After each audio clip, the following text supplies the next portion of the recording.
আজকে রান্না করব মহিষের মাংস। ফার্স্ট কড়াইতে, তারপরে সয়াবিন তেল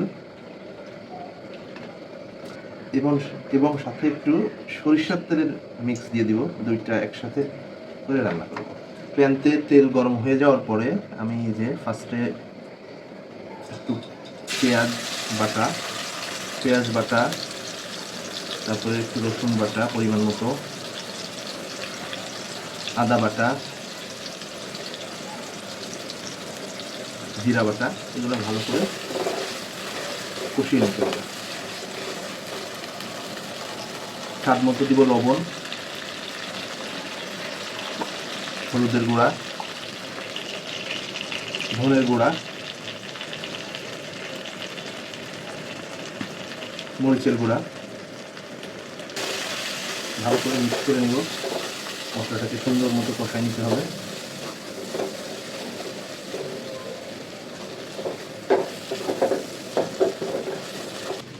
দুইটা তেজপাতা, লবঙ্গ, গোলমরিচ এবং এলাচের ফল এখানে দিয়ে দিব।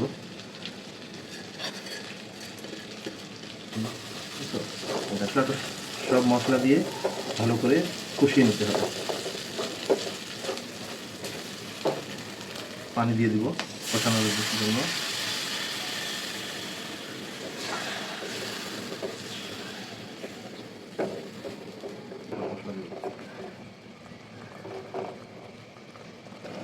এবার ঢাকনা দিয়ে ঢেকে দিব মশলাটা ভালো মতো কষানো হওয়ার জন্য। সুন্দর মতো মশলা কষানো হয়ে গেছে। মশলা কষানো, এই যে উপরে তেল উঠে আসছে। এখন আমি এখানে 1 কেজি পরিমাণ মহিষের মাংস দিয়ে রাখছি। মহিষের মাংসটা এখন আমি দিয়ে দেব। মহিষের এবং গরুর মাংস কোনো পার্থক্য নাই, বোঝা যায় না এটা গরু না মহিষের মাংস। মাংসগুলোকে সুন্দর করে মশলার সাথে মিশিয়ে নিব। খুব ভালো মতো কষাই নিব। এখানে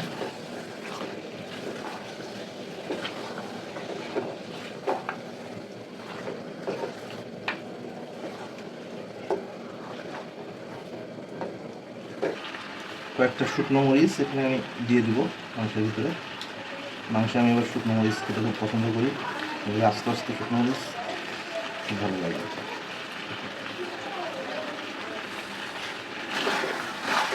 গরু হোক, মহিষ হোক, আর যে মাংসই হোক, যেটা যত ভালো কষানো হবে সেই মাংস খেতে তত বেশি টেস্ট লাগে।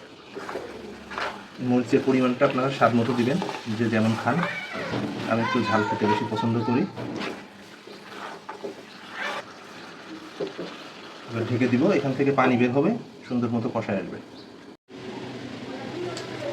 মাঝে মাঝে উপরে দেখতে হবে এই যে মাংস থেকে অনেক সুন্দর পানি বের হয়ে গেছে। পানি দিয়ে মোটামুটি মাংসটা সিদ্ধ হয়ে যাবে। এক্সট্রা কোনো পানি এখানে অ্যাড করবো না। মাংস থেকে যে পানি বের হবে এই পানি দিয়ে সুন্দর মতো কষায় নিব। সময় লাগবে, মাংস বহুত সময় লাগবে। মিষ্টি মিষ্টি লাগতেছে কেটে।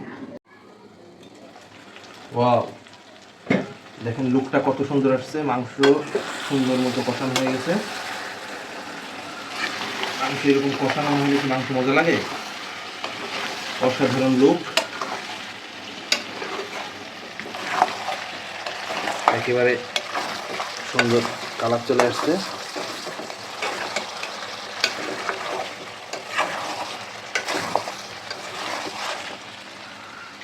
এই যে শেফ আজকে বন্ধের দিন জামাই মহিষের মাংস রান্না করে খাওয়াচ্ছে।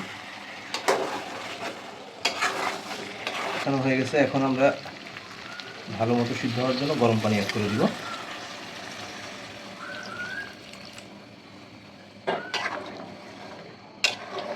কয়েকটা কাঁচামরিচ অ্যাড করে দেব। ঢেকে দিতে হবে, ঢাকনা দিয়ে ঢেকে দেবো।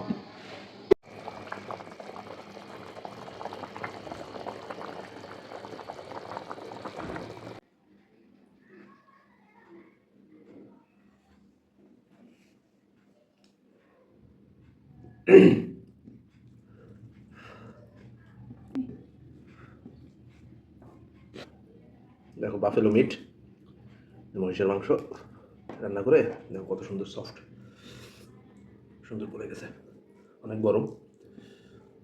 বিসমিল্লাহ।